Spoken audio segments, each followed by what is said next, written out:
agradezco a Dios la oportunidad de estar con ustedes. No fue una invitación directa de esta congregación a mí para venir, sino que más bien fue una invitación del hermano Sergio Mercado, a quien últimamente hemos estado viendo y conviviendo con él de muchas maneras y por causa de varios proyectos, y me comentó sobre la necesidad que tenían aquí en la congregación de estar recibiendo algunos predicadores, y me invitó a ser parte de la lista. Así que le dije, bueno, con gusto, cuando estemos aquí en la ciudad, con gusto lo haremos. Ya dije mi nombre, me llamo Abraham Cervantes, hermanos. Soy mayor de edad, originario de Chihuahua, Chihuahua. Y me acompaña mi esposa Iris Berenice Sierra Sánchez, y mis 3 Barbies. Pues las 4 son las 4 Barbies, ¿verdad? Saraí, que es la mayor, Zoe y Daniela. Y servimos al Señor en la coordinación de la Junta de Misiones de la Convención Nacional. Desde hace 4 meses, 5 meses quizá, ya estamos dedicados de tiempo completo a esta labor. Y por esta labor también tenemos oportunidad, bueno, estamos en esto de hace más de 10 años, 6 años al frente de esta labor.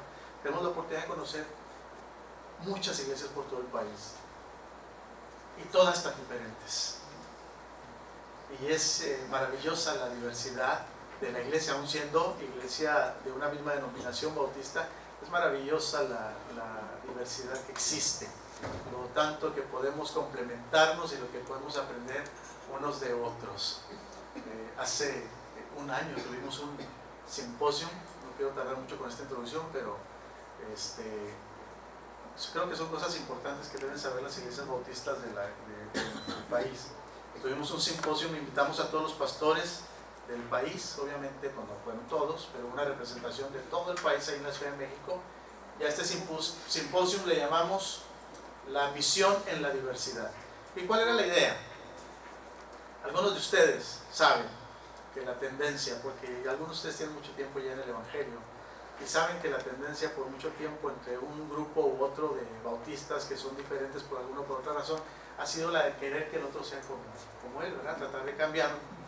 Pero la idea de este simposio era platicar sobre el tema, desarrollar el tema, ¿cómo podemos trabajar siendo tan diferentes? Entonces invitamos a un pastor muy conservador para que dijera cómo podemos trabajar siendo tan diferentes. Invitamos a un pastor moderado, el hermano Rolando Guzmán, de aquí del Calvario, para hablar sobre cómo podemos trabajar siendo tan diferentes.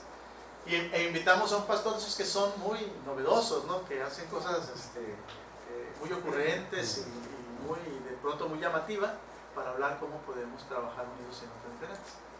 Y quiero decirles que de ese simposio surgió una declaración muy sencilla de 3 puntos, en la que todos estuvimos de acuerdo, y los pastores decían, tenemos que llevar esto a todo el país. Decían, número 1, reconocemos y celebramos que somos diferentes. Número 2, reconocemos que Dios nos ha llamado a sembrar iglesias en todo el país. Y número 3, nos comprometemos a trabajar unidos, a pesar de nuestras diferencias, para cumplir nuestra misión. Esa fue nuestra declaración. Y gracias a Dios el Señor nos ha ido bendiciendo, sanando, restaurando, abriendo nuestra perspectiva, ¿verdad? Ampliando nuestra perspectiva, permitiéndonos valorar todas las diferencias. Necesitamos todo tipo de iglesias, hermanos. Necesitamos de todos tipos de iglesias, desde esas que tienen templos como catedrales, hasta iglesias sin templo, como la iglesia del metro, la iglesia sobre el riel se llama, allí en la Ciudad de México, todos los domingos. Ahorita, no, ya pasó la hora, pero de 9 a 10 de la mañana en la línea azul, se suben en el extremo en Tasqueña y realizan un culto hasta el final, hasta el toreo. Más o menos 45 minutos, suficiente para tener un culto. Todos los domingos, ahí están los hermanos, y hay gente en el metro que ya lo ubica, va, y como es días de trabajo para ellos y no pueden ir a una iglesia, y aprovechan y tienen su culto. Las autoridades del metro dijeron, nomás no levanten ofrenda. Bueno, está bien, esperemos que de todas maneras, de alguna manera, pues es una congregación que pueda ejercer su mayordomía en todos los sentidos, y también en este aspecto de las finanzas. Digo, ¿verdad? No más como idea a las reglas que impone el metro. Así que, hermanos, le agradezco a Dios por conocerlos a ustedes ahora. Me da gusto estar en un ambiente así tan íntimo. que a veces el ser una iglesia pequeña nos lo facilita más, pero el hecho de que haya iglesias muy grandes no debe tampoco ser un impedimento para poder tener este ambiente familiar, de comunión y compañerismo. Muy bien, por eso quiero compartirles hoy un tema. No los conozco bien, más que de nombre, algunos los he saludado desde hace un año para acá. Yo creo que he tenido encuentro con algunos en algunos lugares, y quiero compartirles un mensaje que pudiera tener sentido para todos nosotros, no importa si nos conocemos o no, pero si somos comunidad cristiana, ojalá que pueda esto ser trascendente para nosotros. Ya leímos el pasaje, y quiero decirles que no hay una carta de Pablo en la que hable con tanto cariño como lo hace a la iglesia en Filipos. La iglesia de Filipos era la niña de los ojos de Pablo. Pues cómo no, la cargó en sus brazos, ¿verdad?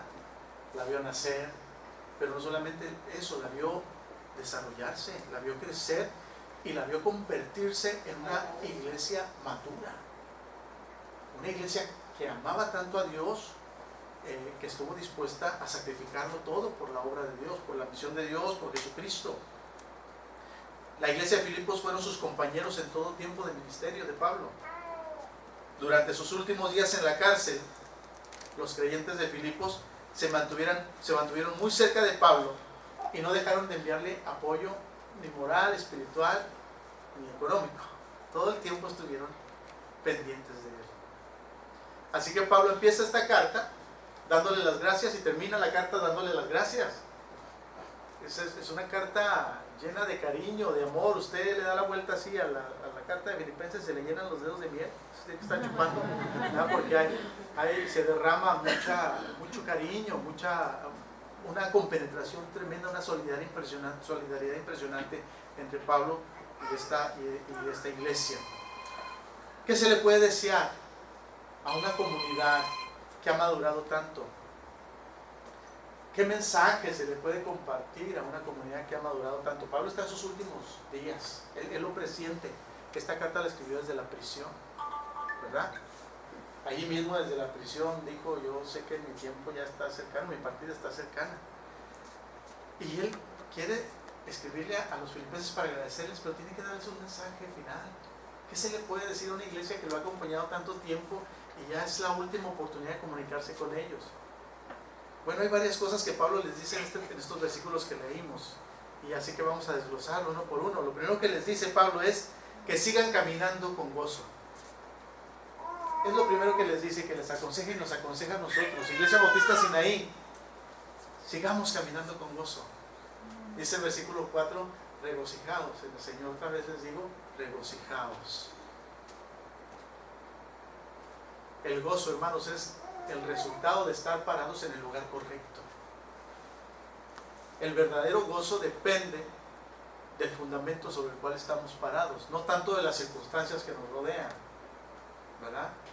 Sino de saber en dónde estamos parados. El conocimiento del verdadero evangelio produce libertad y gozo. El gozo de la iglesia no es ese gozo artificial que resulta de pensar de que si somos cristianos, pues hay que echarle ganas, ¿verdad? Pues es que somos cristianos, hay que estar contentos. No, ese no es el gozo de la iglesia cristiana, ese es un gozo artificial. Oye, pues eres cristiano, ¿no? No es el gozo ese que resulta de las animaciones de algunos cristianos. Hay animadores cristianos, ¿verdad?, que se paran frente a la iglesia los domingos y se la pasan arengando a la iglesia. Hay un grito de auxilio, no, de júbilo, dicen, ¿verdad? Digo, jugando un grito de auxilio. Y que el gozo no se vaya al pozo, y cántele más fuerte, ¿verdad?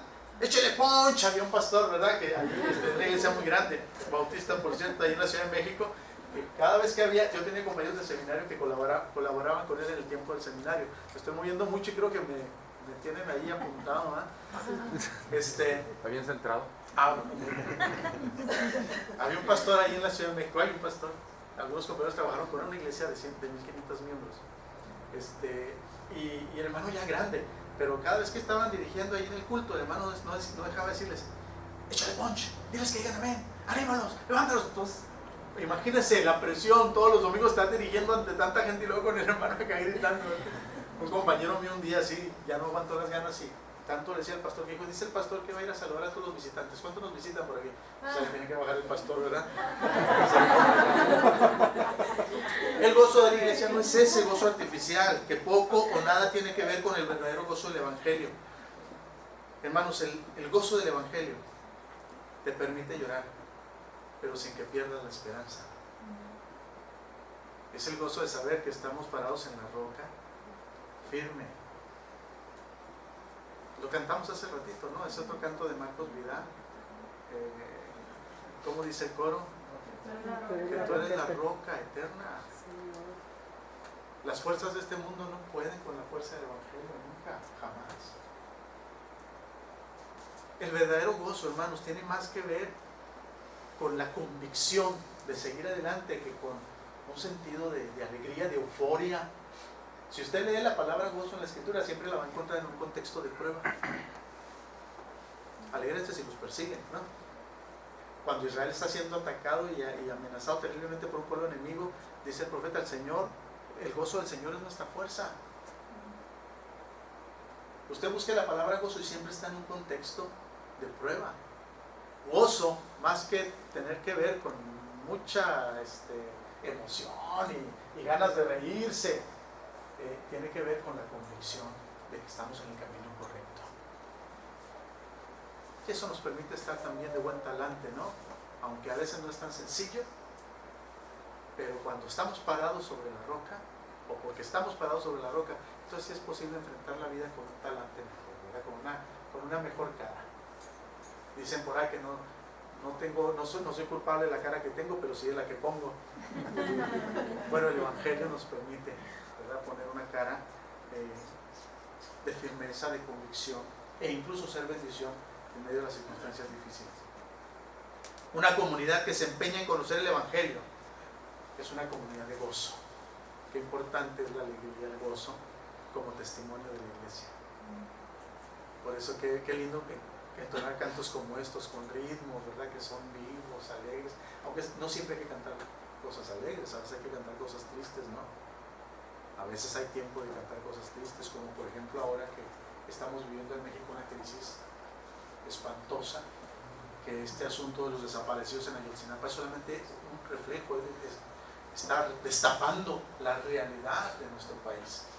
Por cierto, quiero decirles que estamos invitando a todas las iglesias bautistas del país a que mantengamos todos los domingos oración por México. El domingo pasado fue el Día Mundial de la Oración por el Ébola, ¿supieron? Los bautistas de África nos pidieron a todos los bautistas del mundo que orásemos y mandamos correos, emails en la página de la convención. Así que en muchos lugares del país estuvimos orando el domingo y yo les estoy sugiriendo a todos los bautistas que mantengamos esa oración todos los domingos en nuestras reuniones en casas o en células o en puntos de oración, que oremos, ¿verdad? Porque son tiempos difíciles y la iglesia tiene que ser testimonio en medio de estos tiempos y la alegría y el gozo en medio de estos tiempos. Pero estaba yo dije esto porque aunque no siempre tenemos que cantar cosas alegres, a veces hay que cantar cosas tristes porque la situación no está para más. A veces hay que cantar cantos de esos del Señor. Si fue motivo de dolor, oh Cristo, ¿verdad? De manera que podamos también mostrar nuestra sensibilidad al mundo. Pero sí, el Evangelio nos permite enfrentar las cosas con gozo. Así que, ¿qué se le puede decir a una iglesia que ha madurado tanto? Pues que sigan caminando con gozo. Hermanos, iglesia Sinaí, este es un mensaje para todos y para ustedes. Sigan caminando con gozo. Número 2, que sigan teniendo una actitud gentil. ¿Qué dice el versículo 5? ¿Alguien lo tiene a la mano? Vuestra gentileza sea conocida de todos los hombres, el Señor está cerca. Que su gentileza sea conocida por todos. Sigamos teniendo una actitud gentil. La palabra gentileza describe a un ser humano con el corazón abierto. Hay mucha gente que tiene el corazón cerrado. Hay cristianos que tienen el corazón cerrado. Es un secreto que le quiero compartir. Hay algunos cristianos que no tienen el corazón abierto sino cerrado, demasiados, con cara de no. No sé si usted leyó el libro extraordinario de Charles Swindoll, El despertar de la gracia. ¿Lo conocieron? Ese libro salió hace como 20 años. En aquel entonces decíamos que era uno de los 10 mejores libros que habían salido en esa década de hace 20 años, El despertar de la gracia. Si no lo conoces, se lo recomiendo. Ya está viejito, pero eso transformó el concepto del evangelio de muchos.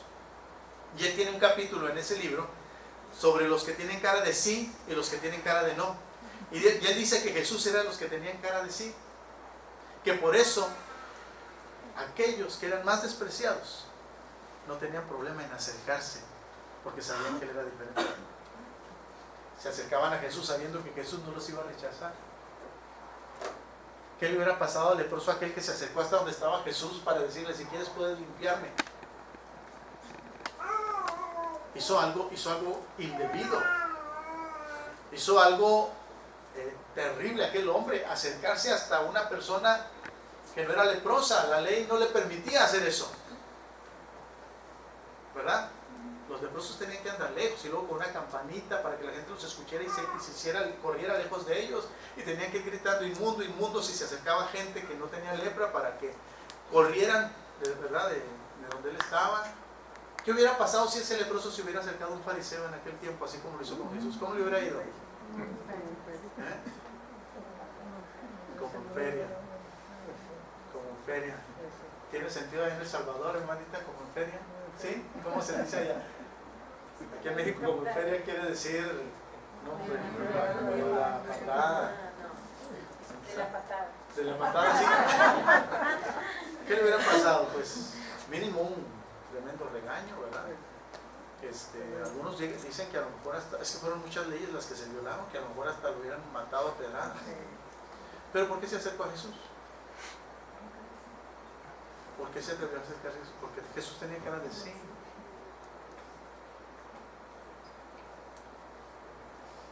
Quizás no se hubiera acercado a muchos cristianos, ¿verdad? Pero a lo mejor hubiera encontrado iglesias, ¿verdad?, con cara de sí, que le tenderían la mano, no solamente le dirían sí, cómo no, si te quiero sanar, si te queremos restaurar, sino que extenderían la mano y lo tocarían, porque dice la Biblia que eso hizo Jesús, extendiendo la mano lo tocó. Y bueno, eso ya es otro sermón. Las personas gentiles no tienen prejuicios, es decir, no juzgan antes de tiempo a los demás. El domingo pasado estuve en la primera iglesia bautista de Tapachula, Chiapas, y ya después me lo confesaron. Llegué preguntando por el pastor, me dieron números, nunca me contestó. Yo tenía que ir a Tapachula, tuve una reunión con los pastores porque estamos diseñando un programa de atención a los migrantes desde Tapachula hasta la frontera, pero era necesario ir a Tapachula. Es impresionante la dimensión de este problema social en Tapachula, hermanos, es impresionante. No saben, hermanos, la responsabilidad que ha caído sobre los cristianos en Tapachula y no los podemos dejar solos. Pero llegué a una iglesia, a la iglesia del pastor, y dije, no me contesta, voy a llegar al culto. Y llegué y pregunté por él, y después me dijeron, hombre, cuando te vieron llegar, y se juntaron varios, ya conocieron, y ese hombre de negro que anda preguntando por el pastor, ¿qué?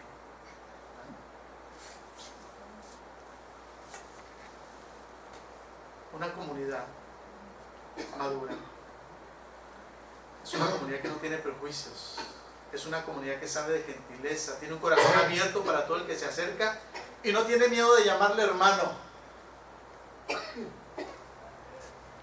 Cuando era más joven, fui con un grupo de amigos de la iglesia en Chihuahua, donde yo era miembro, a presentar una obra de teatro a otra ciudad, a otro estado del país. Y en esa obra yo hacía un personaje de vagabundo. Y yo tenía que entrar en la escena como vagabundo por la puerta principal. Yo me tenía que estar esperando hasta que hubiera una señal y entrar, entonces cantando por ahí entre los hermanos y llegar al frente. Pues resulta que en esa iglesia a donde nos invitaron, estaba yo esperando allí y me vio un diácono y se levantó como resorte, fue hasta donde yo estaba y me dijo, usted no puede estar aquí. Y les voy a confesar algo, hermanos, cuando él me dijo eso, nomás me dio risa. No pensé en ninguna otra cosa, sino que, me disfracé muy bien, lo hice muy bien. Ya le dije, no, es que soy de la obra, estoy esperando. No, está bien, no hay problema. Se sentó y ya, así pasó. No, por mi mente no pasó nada malo. Pasó una semana después que la presentamos en una iglesia pentecostés en la ciudad de Chihuahua. Y estaba yo en ese lugarcito, justo esperando mi momento, cuando me vio un joven de la iglesia, se levantó como resorte, fue hasta donde yo estaba y me dijo, bienvenido, qué bueno que vino, pásale, siéntese donde yo estoy. Y cuando él me dijo eso, hermanos, entonces entré en crisis. No me había dado cuenta de lo mal que estábamos. La primera vez no pasó nada, ¿saben por qué? Porque así me enseñaron, así fui formado, esa era la cultura, y sigue siendo la cultura en muchas iglesias. Hay gente que no puede estar aquí. No sé cómo si estamos nosotros. Si otros no pueden estar aquí, no sé cómo le hacemos para estar aquí nosotros.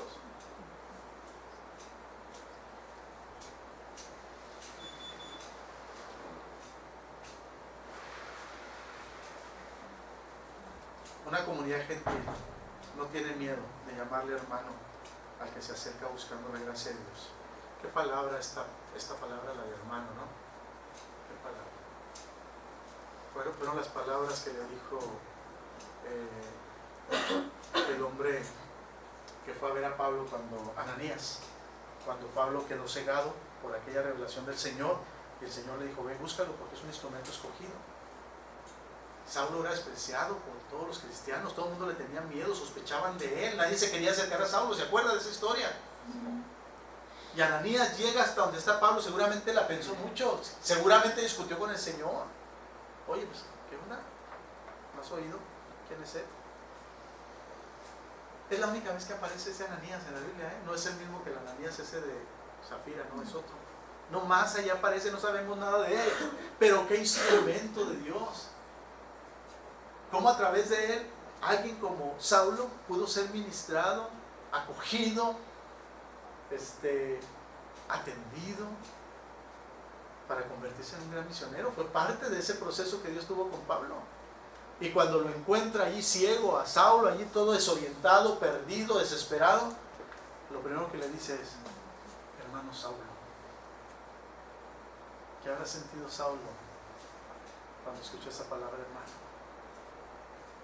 Hermano Saulo. De haber cambiado la vida, ¿verdad? Bueno, ya se la había cambiado el Señor Jesucristo, pero empezó a cambiársela.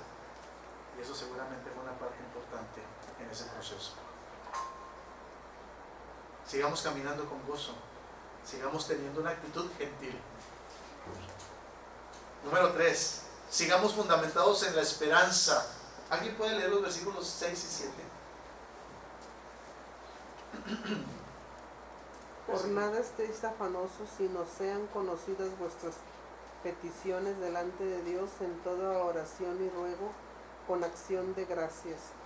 Y la paz de Dios, que sobrepasa todo entendimiento, guardará vuestros corazones y vuestros pensamientos en Cristo Jesús. Que la paz de Dios guarde sus pensamientos. Confíen, descansen en Dios, echen sus cargas en Dios. Eso dice Pedro, echando toda nuestra ansiedad sobre Él, porque Él tiene cuidado de nosotros. Sigamos fundamentados en la esperanza. Que la paz de Dios guarde nuestros pensamientos y nuestros corazones. No, nuestros sentimientos y nuestros pensamientos no siempre se ponen de acuerdo, ¿verdad? No siempre están de acuerdo, no siempre están sintonizados, no están siempre en la misma página, decía el hermano en su oración al principio. La mente nos dice que vamos a estar bien, pero los sentimientos nos gritan que estamos perdidos.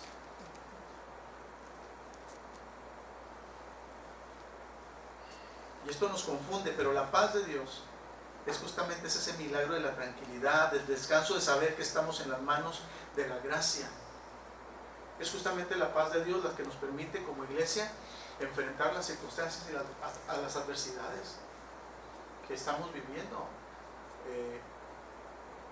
Oramos, hay tanto por qué orar en el mundo, hay tanto por qué actuar en favor de en el mundo. Ahorita mismo las iglesias en Guerrero están desarrollando un plan de acción ante esta situación terrible. Tenemos que unirnos a ellos. Hemos estado en pláticas con ellos y entre varias cosas que van a hacer, una de ellas es visitar a las familias de los estudiantes desaparecidos. Pues es que conocen algunas familias, porque todos esos estudiantes vienen de diferentes pueblos, diferentes lugares, y hay iglesias en diferentes lugares. A veces son pueblos tan pequeños que inmediatamente se sabe, ¿verdad?, de la familia a la que pertenecen.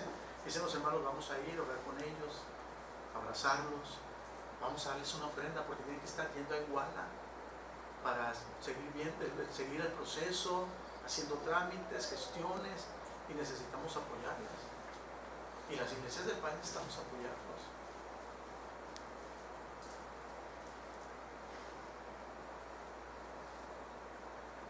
Descansamos sabiendo que estamos en las manos de la gracia.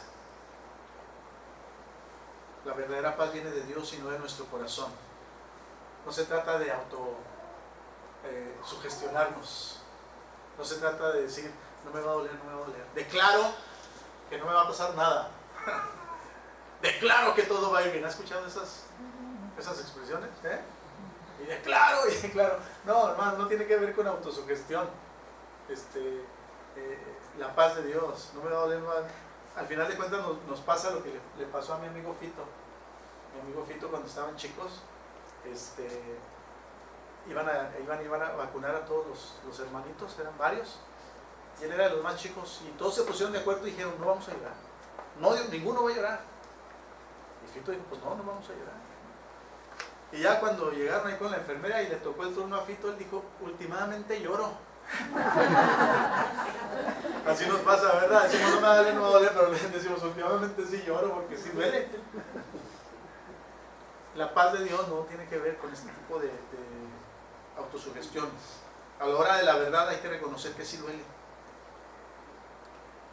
Es por eso que lo más sabio en estos momentos de crisis es mirar hacia afuera de uno para descubrir al Dios de la paz y al Dios de la esperanza.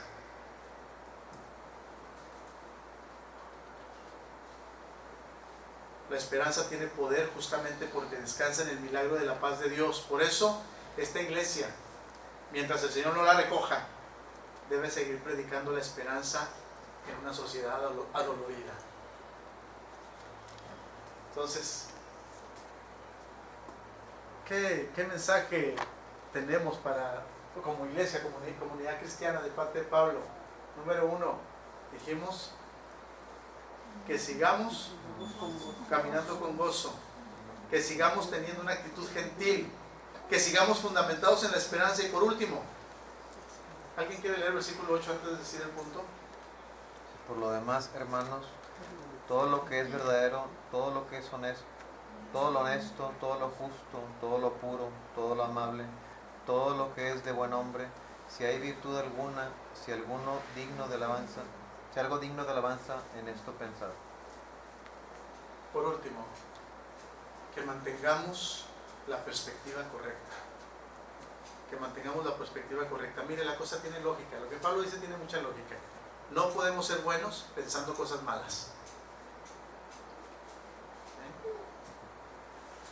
Ya todos sabemos que no se trata de ser bueno para ganar la salvación ni nada de eso, pero sí, la obra de Cristo en nosotros finalmente tiene que ver con que seamos buenos, bondadosos.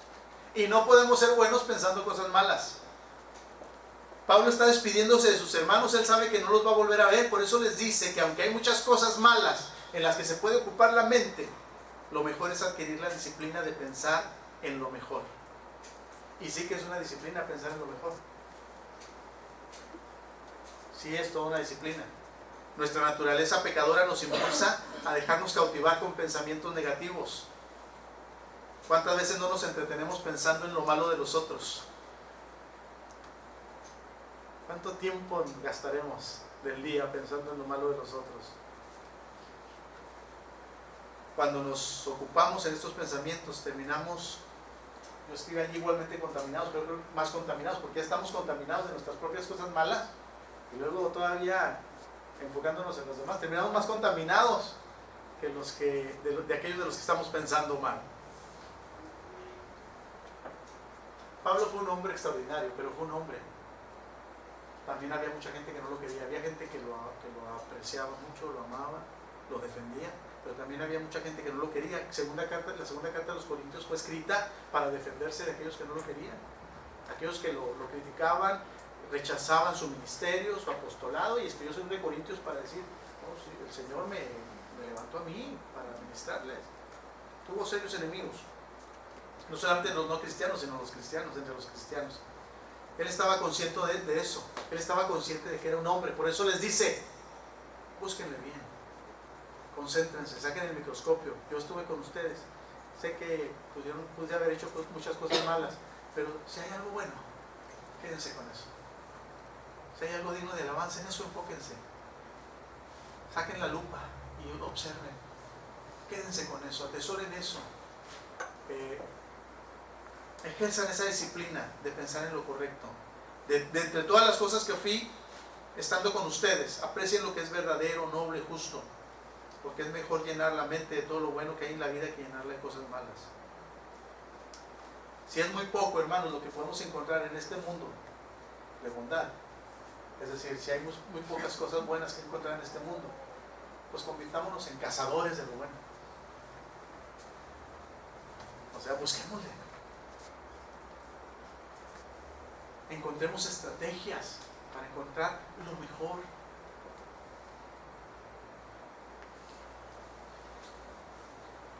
Cuando alguien venga y hable mal de un hermano, usted y yo podemos resaltar las cosas buenas, ¿no? Que hay en un hermano.